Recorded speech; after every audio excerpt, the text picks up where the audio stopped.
जय बद्री केदारनाथ दोस्तों, बहुत बहुत स्वागत है आपका मेरे एक और वीडियो में। तो दोस्तों, जैसा कि कल मैं प्रेडिक्ट कर ही रहा था कि मार्केट में एक फॉल आने वाला है, और जैसा कि मैंने कल अपनी वीडियो का टाइटल भी दिया था कि मौत का नंगा नाच शुरू होने वाला है। तो जी, मौत का नंगा नाच शुरू हो चुका है, और अब आप देख सकते हो कि निफ्टी 50 जो है नेगेटिव 0.92% डाउन है। और निफ्टी मिड कैप 50 जो है नेगेटिव 0.97% डाउन है। नेगेटिव निफ्टी मिड कैप 100 जो है नेगेटिव 1.07% डाउन है। और मिड कैप 150 जो है नेगेटिव 1.08% डाउन। तो लगभग 1% के आसपास सुबह 10:15 बजे ही मिड कैप डाउन है। और ये गिरावट बढ़ भी सकती है और इसमें रिकवरी भी आ सकती है। स्मॉल कैप 100 पर नज़र बनाए तो नेगेटिव 1.12%। और स्मॉल कैप 15 0.98% नेगेटिव। और स्मॉल कैप 250 नेगेटिव 1.15%। तो लगभग ये भी 1.25% ये भी डाउन है। तो स्मॉल कैप, मिड कैप और लार्ज कैप तीनों में ही लगभग 1% के आसपास गिरावट हो रही है। थोड़ा 0.10 कम ज़्यादा कर सकते हो, लेकिन सब बढ़ चढ़ के हिस्सा ले रहे हैं इस गिरावट में, क्या मिड कैप, क्या स्मॉल कैप और क्या लार्ज कैप। और जैसा कि प्रिडिक्टेड था ही, और जिस तरह से यूएस मार्केट गिरी थी फ्राइडे को, वो काफ़ी हद तक एक्सपेक्टेड। ये ले सकता हूँ कॉल के लिए। सर 10 मिनट दे दो। चलेगा, फिर मैं ले लूँगा हाँ आपसे। ठीक है। सुना ना तुम। हाँ जी। Thank you. तो जैसा कि मैं आपको बता ही रहा था कि माफ़ कीजिएगा, कोई बीच में आ गया था तो वीडियो थोड़ा सा रुक गया, लेकिन जैसा कि मैं आपको बता ही रहा था कि काफ़ी गिरावट हो चुकी है शेयर्स में और पोर्टफोलियोज़ में। और आज लगभग 1% के आसपास अपना म्यूचुअल फंड पोर्टफोलियो गिरेगा भी। और शेयर्स का पोर्टफोलियो भी गिर सकता है, लेकिन ये गिरावट अभी थमेगी या इसमें रिकवरी आएगी, ये तो आज शाम तक ही पता चलेगा। लेकिन अ, देखिए, 22,700 का लेवल टूट गया है और तगड़े तरीके से टूटा है, और मुझे 99% अब कोई उम्मीद नहीं है कि उसमें। हेलो।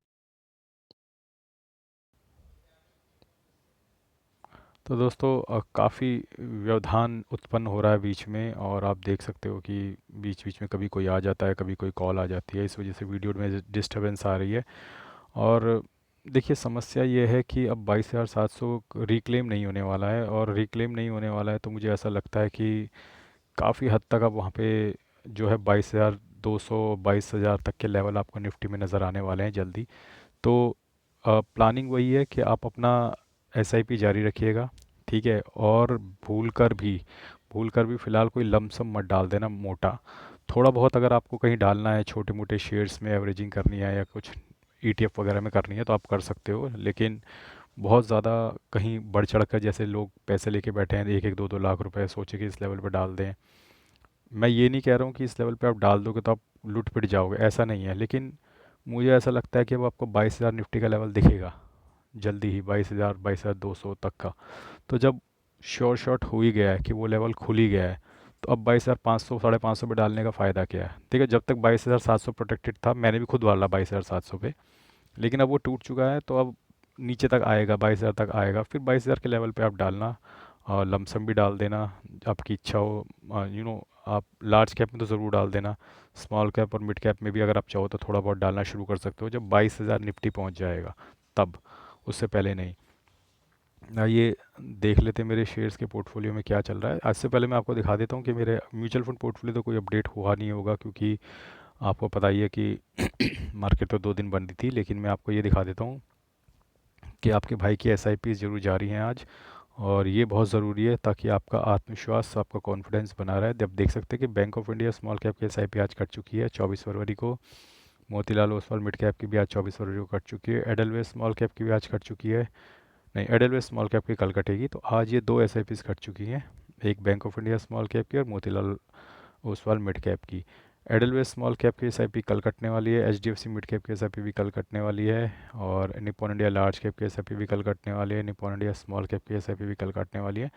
तो एसआईपीज़ काफ़ी सारी लाइंड अप हैं, और धीरे धीरे वो कटने जा रही है। और अब देख लिए लेते हैं कि मेरे कितनी एसआईपीज़ इस महीने थी और कितनी कट गई है। तो एक बार म्यूचुअल फंड में आ जाते हैं तो अब देखते हैं कि यहाँ पे 47,000 की मेरी एसआईपी अब 35,000 की कट चुकी है, और अब दिन ज़्यादा नहीं बचे हैं, अब बचे हैं दिन आज की तो कट गई, एक पल कल परसों, परसों छुट्टी है, यानी कि अब 3 दिन और बचे हैं। तो 3 दिन के अंदर आपको देख रहे हो कि 12,000 की एसआईपी अब कटनी है। तो तेज़ी से अब ये एसआईपीज़ कटेंगी, और रेस्ट एश्योर कि तुम्हारा भाई तो एसआईपी कर रहा है। बाकी आपको अगर ऐसा लगता है कि आप मार्केट को टाइम कर लोगे या मार्केट को टाइम करने की कोशिश कर रहे हो तो ऐसी गलती मत करना। एसआईपीज़ के साथ छेड़खानी मत करना। लमसम में आप अपने दिमाग के तिकड़म और दिमाग के घोड़े जितना मर्जी चाहे दौड़ा सकते हो, उससे कोई फ़र्क नहीं पड़ता। और म्यूचुअल फंड में डाल भी दोगे तो कोई ऐसी दिक्कत की बात नहीं है। तो मैं आपको दिखाता हूँ कि आज मैंने भी थोड़े से अ, वो ईटीएफ खरीदे हैं। तो बहुत ज़्यादा मैं नहीं खरीदे हैं, लेकिन थोड़े से एवरेजिंग करने के लिए, क्योंकि मैंने फ्राइडे को ख़रीद लिए थे तो अब मैंने सोचा कि थोड़ा नीचे लेवल पे मिल रहे हैं तो थोड़े से ईटीएफ मैं ख़रीद लेता हूँ। तो आप देख सकते हो मैंने बैंक बीस खरीदे हुए हैं 6 क्वांटिटी, और निफ्टी बीस ख़रीदा हुआ है 5 क्वांटिटी। तो ये मैंने आज ख़रीदे हैं और आप देख सकते हो कि मेरा एवरेज प्राइस इतना है। बाकी आपको मैं ओवरऑल दिखा देता हूँ कि मेरे जो शेयर्स का पोर्टफोलियो है उसमें मुझे आज लगभग 1800 रुपये का नोशनल लॉस हो रहा है। आप देख सकते हो डाबर में मुझे आज 35 रुपये का लॉस हो रहा है। एचडीएफसी स्मॉल कैप ईटीएफ में मुझे 13 रुपये का लॉस हो रहा है। इरकॉन में मुझे 155 रुपये का लॉस हो रहा है। सीपीएससी ईटीएफ में 103 रुपये का लॉस हो रहा है। बैंक बीज में 74 रुपये का लॉस हो रहा है। मिड कैप बीज ईटीएफ में 19 रुपये का लॉस हो रहा है। जीनस पावर में 26 रुपये का लॉस हो रहा है। निफ्टी बीस में 48 रुपये का लॉस हो रहा है। टाटा मोटर्स में 20 रुपये का मुनाफा हो रहा है। इंडसइंड बैंक में 400 रुपये का लॉस हो रहा है। रिलायंस में लगभग 950 रुपये का आज नुकसान हो रहा है। तो आप देखोगे कि सिर्फ टाटा मोटर्स करके ये एक शेयर है जिसमें मुझे आज मुनाफा आ रहा है, उसके अलावा हर कैटेगरी में हर सेक्टर में मुझे नुकसान हो रहा है। तो दोस्तों एक बार ये देख लेते हैं कि ये हमारा जो मार्केट है, तो आज ये देखोगे कि निफ्टी जो है वैसे ही कमज़ोरी के साथ खुला था और अब इस वक्त अपने बॉटम लेवल पे ही ट्रैवल कर रहा है लगभग 22,576 के आसपास। और सेंसेक्स जो है लगभग 713 पॉइंट डाउन है। बैंक निफ्टी में भी कमज़ोरी है, लगभग 525 पॉइंट डाउन है। और अब यहाँ से दोस्तों इतना तो तय है, इतना तो साफ समझ में आ रहा है कि अब निफ्टी 22,700 रिक्लेम नहीं करने वाला आज। थोड़ा बहुत रिकवरी आ भी गई तो भी 22,700 के नीचे मुझे लग रहा है क्लोज़ हो ही जाएगा।